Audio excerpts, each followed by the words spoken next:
Hey everybody, it's D's Rug. Got a story, my story, about what I've been into for 10 years now. If you see my scars, you can see all right here. I had brain injury 2013.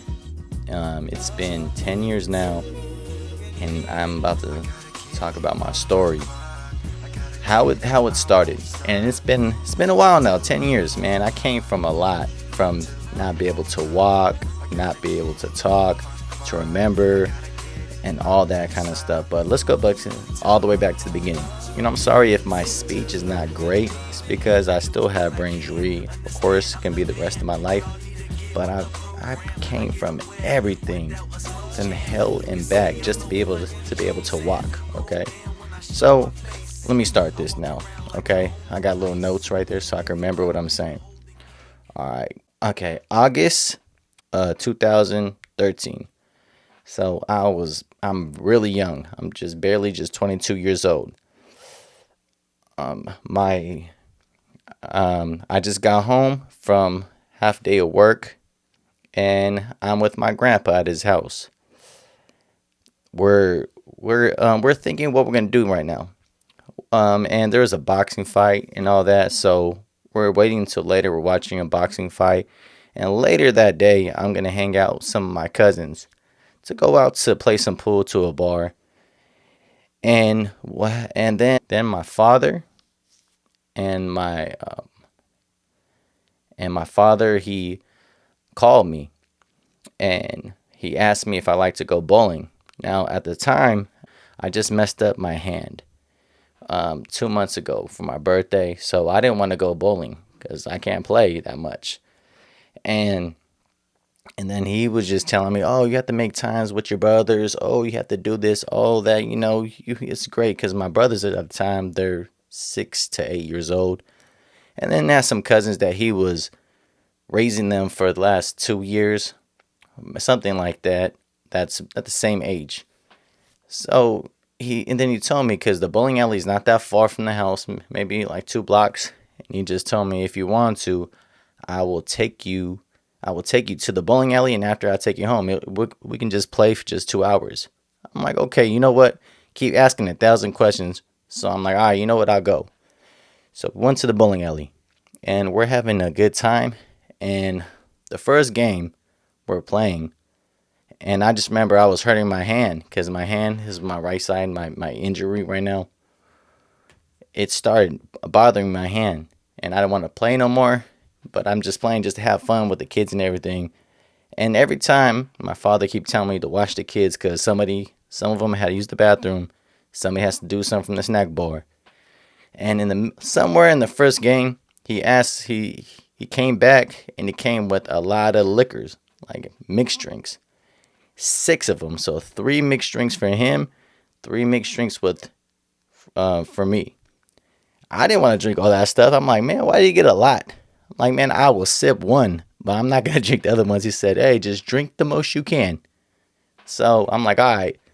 And plus my hand will start hurting, so okay, it's gonna help my hand a little bit. So I'm just sipping the drink. The first game started. I don't want to play the second game because my hand started hurting more. And anyways, keep watching kids, from somebody has used the bathroom, other things from the snack bar. About the middle in the second game, he came back with 2 more mixed drinks. I was like, dude, I'm not drinking all this stuff. And I'm barely started drinking the second drink, but I'm barely sipping it. Been here over here for almost 2 hours. He's like, oh no, just drink the most you can drink. It's all good. Just if you can't, I just let him go. I'm like, all right, okay, it's whatever. So after the second game was done, so he's supposed to take me home because I went in the car with him. I used to have an Astro car, so um, yeah, so it was all the kids. It's about 1, 2, 3, 6 plus me and my father, so 8 of us. That was inside his van, and and when we're coming over there into the car, he's telling me, "Man, I'm pretty drunk.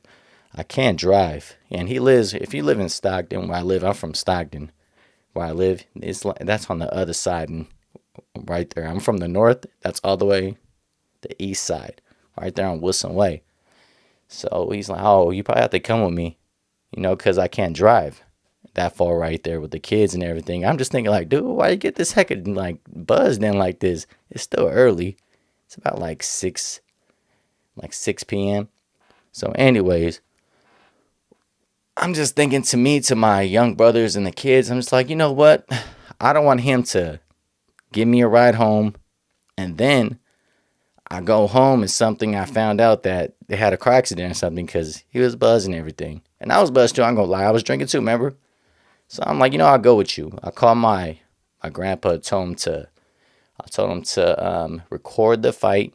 It was Chavez Jr. He was like a rematch or somebody. I forgot who he fought though. It was a rematch or something like that. It was a fight or a comeback after he lost to Martinez.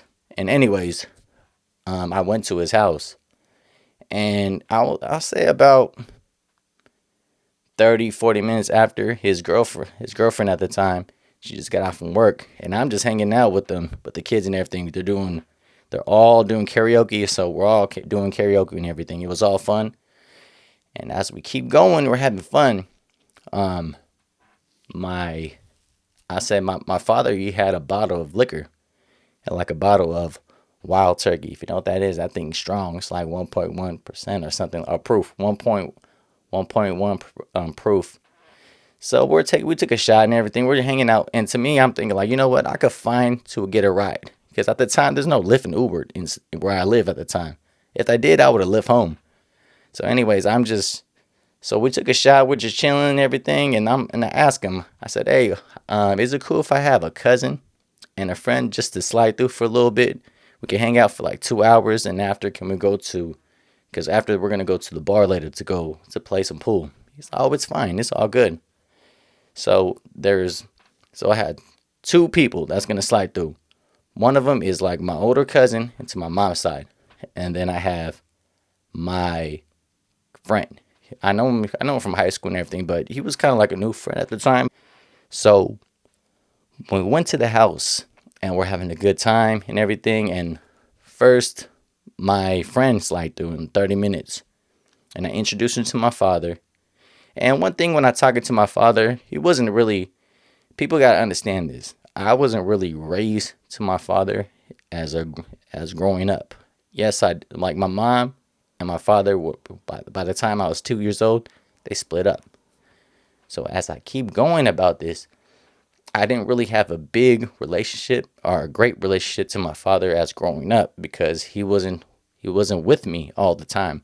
And by the time I'm 8 years old, he wasn't there, all the way till I'm 15, 16 years old. And that's when I started to see him, we're starting to know each other more and everything. It's not like I don't see him like, oh man, this is my dad. Nah. I never seen him that kind of way as I just see him as a friend. But yes, you are my blood as my dad, but you didn't raise me, and you know what I'm saying? Like, what have you did to me? But I'm just gonna respect you because I have siblings. I have my brothers and stuff, and I want to have a good relationship. Well, anyways, so my friend slide through, and then I introduced him to my father, and my father's like, "Oh yeah, hey, man, I'm gonna take a shot." He's like, "Yeah." So we took one shot. My friend. 30 minutes later, my cousin came over. He's from my mom's side, but he knows my cousin. My cousin knows my father because he's a couple years older than me, so he knows my father. And so us three, not my friend though, we had another shot. And we're in the backyard. We went to the backyard, and right there next to Wilson Way, we're just chilling. We put music right there in the backyard, just us four. Yeah, and then we're just have a good time, just waiting until I'm leaving later.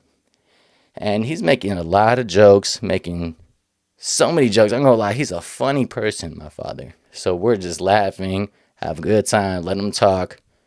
As we keep going, he started getting a little emotional because maybe the liquor started hitting him. And I'm gonna lie, the liquor hit me too. But I'm trying to like chill because later I'm going to go out later too, do some other stuff.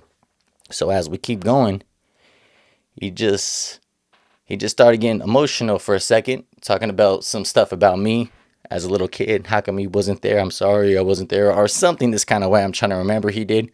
I'm like, okay, it's all good. So we like hug. It's all good, man. I forgive you. He did this a couple of times like this. Like, it's okay, man. You look, I'm a grown man now. It's all good. It's all good, man. Just like raise my brothers. That's all good. So, so a couple minutes later, he started making jokes again, and we're all laughing, ha ha ha, ooh hoo hoo, and then something just happened. It's just I think the liquor hit him, and he started talking weird. He was just saying something. He was saying, "Hey, I'm your dad. You have to respect me. Like I'm your effing dad. You gotta respect me." He was saying, "I made you with my nutsack," and he was just saying some other like random stuff like this. Like just keep talking, but it's getting louder and louder. To me, even my two people with me, they thought he's making it. Like we all thought he's making a joke. So we're waiting for the punchline. But yeah, for the punchline. Let me see if you remember that. Yeah, I was waiting for it right there the whole time, but it never happened. He just keep talking and keep going louder and louder. And then I can understand that he started talking shit on me.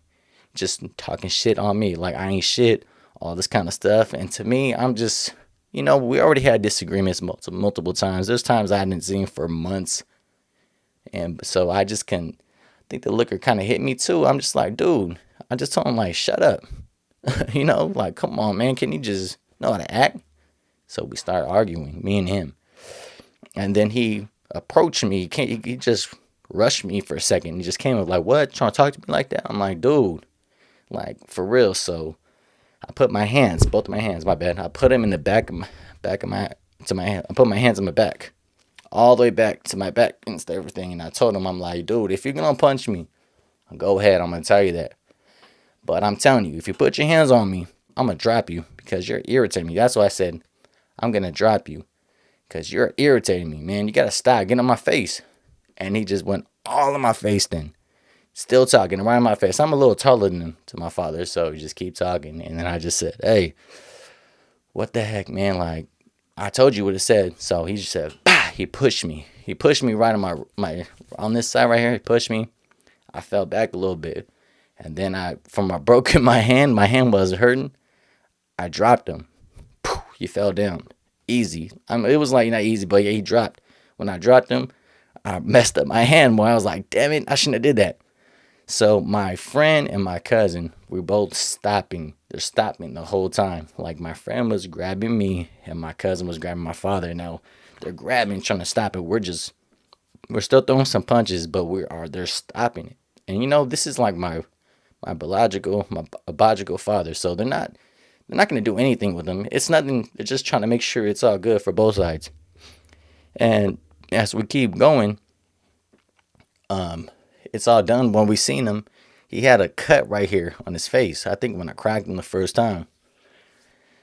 So after when it's done, his girlfriend went to from the backyard, and his girlfriend, she just seen him, and she's like, "Oh my goodness!" She started getting, "Hey, you guys have to leave." I'm like, "All right," so we're about to leave.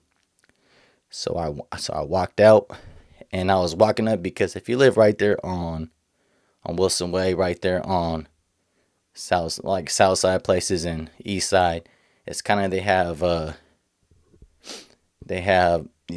like you have to walk like stairs and stuff because they have basement. I was walking right there in the steps to go inside the house, and my father threw a brick, and the brick, I was right next to the house, right? So I'm right next to the house, and I went like this so I don't get hit from that freaking brick. So he threw a brick at me, man. It missed, but I was right next to the house. So the brick hit the house. I mean, the house right there, and it makes the small pieces, and it went right there into my big teeth right now. My teeth right now, my two big teeth, they still wiggle for right now. They're still wiggly. It's not straight and everything. So, but at the time, I had a crack right here. I cracked my two big teeth. And I was bleeding my mouth. I was like, oh, heck no. Of course, I was very mad. After I was irritated to mad. And he's still trying to rush me, trying to fight me. And I had my friend just grab me. He's like, come on, let's bounce. And I showed my teeth. He's like, oh, damn, I'm bleeding and everything in my mouth. And then I said, let me go. So he let me go. when he let me go, he's rushing to me and I'm going to him. His girlfriend was in the middle. And one thing at the time, it is late at the time. It's almost 9 p.m. So it started getting dark. Yeah, it's dark at the time. And I just know that he just hit me in an awkward way. Like he threw a punch like this all the way around.